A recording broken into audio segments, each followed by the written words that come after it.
going to talk to you with respect. And I actually wrote a poem for you. I didn't even know you when I wrote this poem for you, but this is a poem I wrote to you, okay? So listen carefully. It's called When I See You.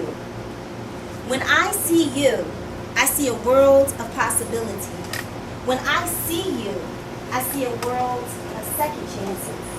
When I see you, I see a future waiting to be fulfilled. When I see you, I see a future queen. When I see you, I see a confident woman. When I see you, I see a strong woman. When I see you, I see a beautiful woman. When I see you, I see a future queen. When I see you, I see brilliance. When I see you, I see resilience. When I see you, I see intelligence. When I see you, I see a future queen. How could it be that I don't know you, yet I see so much? The answer is simple, but profound nonetheless. I see so much in you because when I see you, I see me. So if I'm calling you a princess and a future queen, and I just told you when I see you, I see me, what does that make me, or what does that let you know that I think of myself? A leader. What else? A princess. Okay, a princess. What else? A queen, someone who is to be respected, because that is how I'm treating you. And some of you giggled when I read my poem, but it was very sincere. I meant every word of it. You are truly a future queen. And as my mother told me, you have a tiara that is just above your head, but you have to grow tall enough to fit it. So just know, you have a tiara upon your head, but you got to grow up. You have to grow into it, okay? So, moving on, and that's my book. It's called Fire Your Friends, because everybody's not your friend. But the name of this tour, this is actually a tour. I'm going to different schools and different organizations, and this is the first stop, so this is special. The reason why this is called My BFF, does anyone know what My BFF means? Yes, okay, so My BFF is actually, I'm trying to show you why you should become your best friend first. You need to be your own best friend first before anyone else. So the lessons that I'm going to teach you and that I've learned are things I've learned from my own life. And a couple of years ago, about 10 years ago, I wasn't my own best friend. In fact, I didn't know how to love myself. Does anyone here know how to love yourself? Sincerely? No. I think that's probably, honestly, I think she's probably where most people are. Let me just share my story very quickly. See, when you don't know how to love yourself, you can tolerate a lot of things that you shouldn't tolerate. And excuse me if I get a little emotional telling this story, but I'm glad that I'm no longer the person I used to be. I used to date this guy, and I love to write. As you can see, I'm an author. I love to empower people. I love to share myself. And he didn't share those values. He didn't really care for that. He just wanted everything to be about him.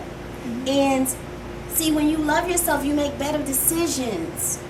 But when you don't know how, you kind of like, you think you're making a good decision, right? Well, this guy, it started out with little things like, that's dumb. That's stupid. Mind you, I was about 23 when this happened. That's stupid. That's dumb. Why you want to do that? Come to my basketball game instead. Don't go to the library. Don't write. That's stupid. That's dumb. And the thing is, ladies, over time, someone keeps saying things like that to you. You don't think it means anything. Might be a little joke here, a little comment here, but then it begins to take root. So, little over time, I started believing him like, he's right, I'm not going to write, I'm going to go to his basketball game. Then I remember one Christmas, he was actually on the phone with his ex-girlfriend or something like that. It was very disrespectful. And I confronted him about it, and he's like, oh, well, you need to mind your business. All I know is one thing led to another, and he punched me in my face. I'm talking about punch like I saw black stars. All I know, my cell phone flew out my hand, I flew on the floor, and I was just stunned like, oh my goodness, I can't believe he hit me. Yeah. You know, I couldn't believe it. And so I was just shocked. My face was just, I was just so shocked. Now, mind you, that was the first time he hit me. Now, when someone talks to you, they say the first time, what does that imply? It was another time. Now, you would have thought I was college educated, had my job. Oh, you would have thought I would have learned from that, right? But something inside of me felt like, oh, it was my fault. I really love him. He loves me. Yeah, and so next thing I know, I went back to him.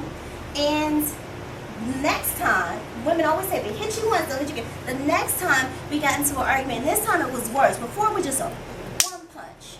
And the next time, it was like he threw me to the ground, he choked me, and it was like a so he was treating you like a man, like you're somebody on the street. He was treating me, he wasn't treating me like a princess. But you know what? I wasn't treating myself like a princess. Because when you treat yourself like a princess, can you imagine Princess Kate allowing someone to treat her like that? No. No.